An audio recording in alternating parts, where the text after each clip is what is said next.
Sample আমি নিয়ে নিচ্ছি, সেটা হচ্ছে অ্যামোনিয়াম ক্লোরাইড। এখানে অ্যামোনিয়াম ক্লোরাইড ছাড়াও তোমরা অন্য কোনো ক্লোরাইড স্যাম্পেল নিয়েও করতে পারো, কোনো অসুবিধা নেই।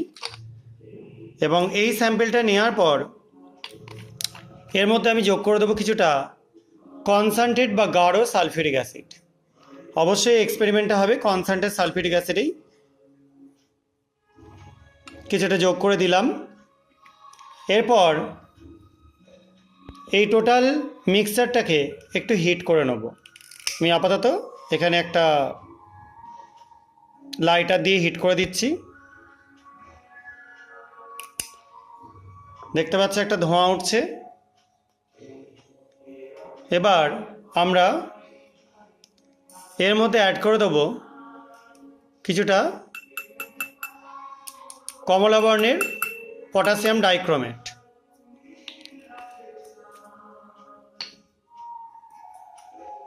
আবার ফার্দার আমি হিট করতে শুরু করছি।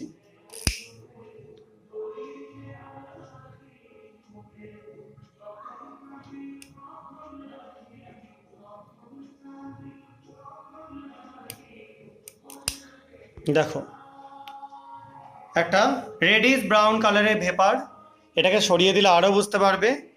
কন্টিনিউ ভেপারটা উঠতে শুরু করেছে।